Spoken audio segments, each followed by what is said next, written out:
RFI. Vous aimez les jeux de société ? Moi oui, c'est un bon moyen de passer du temps à plusieurs. Certains permettent de se cultiver, de s'amuser. Et celui que l'on va vous présenter aujourd'hui vise à avoir un regard critique sur le monde. Gondwaland se passe en Afrique. Vous êtes un lobbyiste, vous aidez les multinationales à contrôler les matières premières. Menaces, chantage, corruption, tout est permis pour gagner en influence. Ce jeu est évidemment satirique. L'équipe de l'Atelier des médias a pu y jouer en avant-première et a rencontré son créateur. Bienvenue dans le monde de Gondwaland. Lobbyiste, agissant pour le compte de multinationales, votre tâche est de les aider à contrôler les matières premières africaines. Maître dans l'art de la corruption, non, de la persuasion, vous faites pression sur de hautes personnalités dans le but de conquérir plusieurs régions d'Afrique. La question, c'est qui sera élu lobbyiste de l'année ? Donc moi, c'est Jérémy.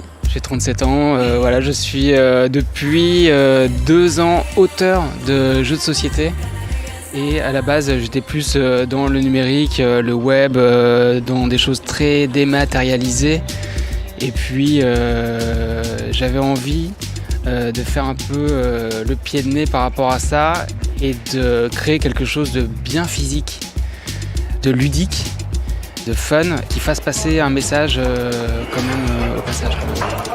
Allez, c'est parti, faites vos jeux. On a également une enveloppe de chantage par personne. Hop. Et on commence aussi avec une milice par personne. J'en profite pour faire un petit point sur les valeurs des jetons de mise. La corruption, c'est la mise qui passe partout. C'est-à-dire qu'il y a tous les personnages qui composent notre réseau d'influence acceptent la corruption. Tout le monde peut être corrompu. Tout le monde peut être corrompu, c'est ça qui est super dans Gondwaland. On a le chantage qui est plus puissant que la corruption. Mais tout le monde ne l'accepte pas. On ne peut pas faire chanter par exemple les chefs d'État d'Afrique de l'Ouest. Vous voyez une petite enveloppe rouge en haut, ça veut dire que l'enveloppe ne fonctionne pas ici. On ne peut pas faire de chantage non plus avec le tueur à gages ou le mercenaire, etc. Mais ça marche en Afrique centrale, le chantage fonctionne. L'Afrique centrale accepte toutes les mises. Et le dernier jeton, c'est la milice, qui, elle, est plus forte que le chantage. Et qui, pareil, ne peut pas être utilisée partout. On ne peut pas utiliser la force en Afrique du Nord. On ne peut pas utiliser la force non plus avec les mercenaires. Le but dans ce jeu, c'est de faire du lobbying auprès des chefs d'État, notamment, pour installer des multinationales sur les matières premières en Afrique. On fait pression sur les chefs d'État avec différents leviers, de la corruption, du chantage, de la menace physique. Et le but, c'est de les convaincre à nous donner les laissez-passer nécessaires pour installer, déployer de nouvelles multinationales qu'on représente.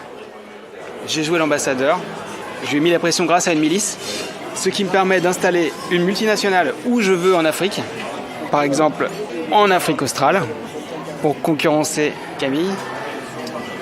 Mais je dois également installer un collègue à un autre endroit. Et du coup, je vais installer Camille également en Afrique de l'Ouest pour vous chamailler. Donc, comment t'es venue l'idée de ce jeu de société ? Il y a bien 10 ans en arrière, suite à une petite claque sentimentale, j'ai pris mon appareil photo, j'ai pris un billet. Je voulais partir au Mali, j'étais hyper attiré par le Mali, j'ai été charmé par la voix de Oumou Sangaré. Je vois que tu n'es pas indifférente non plus à Oumou Sangaré, c'est bien, tu marques un point. J'étais totalement sous le charme de Oumou Sangaré, Nawa Doumbia, Rokia Traoré et Tuti Kouenti. Bref, j'ai commencé à essayer de créer des reportages photos sur différents thèmes. Et le premier thème que j'ai choisi, c'était l'orpaillage.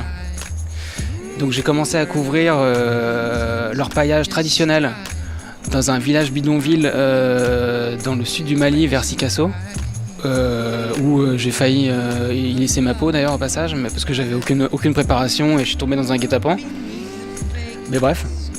Et ensuite, je suis parti sur l'orpaillage industriel et je suis allé à une mine gigantesque à ciel ouvert qui était gérée par une multinationale française, dont je tairai le nom, qui fait notamment des constructions aussi d'immeubles. Bon, s'arrêter là. Mais donc, je me suis pris un mur. Impossible.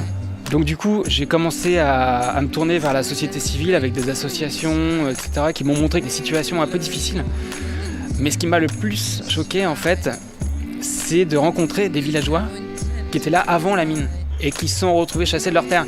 Ils n'avaient plus accès à leurs champs, d'une part parce que les champs étaient en partie occupés par l'extraction de l'or, mais en plus parce que la mine d'or en fait rejetait des produits qui rendaient impossible la culture de légumes, céréales et tout.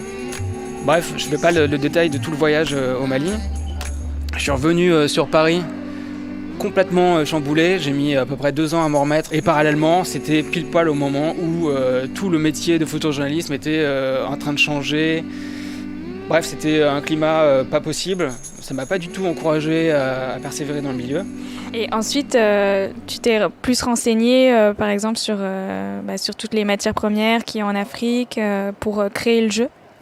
En fait voilà, le sujet des matières premières m'a toujours intéressé parce que je me suis toujours demandé d'où viennent tous ces produits qui remplissent nos magasins.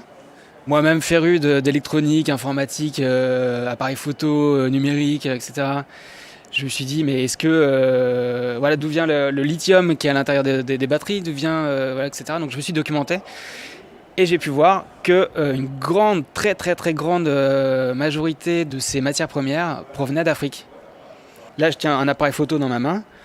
Je ne sais pas quel est le pourcentage de matières premières africaines dedans, mais sans l'Afrique, je ne pourrais pas avoir cet objet-là dans les mains. Sans le lithium du Mali, je ne sais pas si je pourrais avoir des batteries. Sans le cobalt de RDC, est-ce que je pourrais avoir des batteries lithium-ion? Non, c'est pas possible.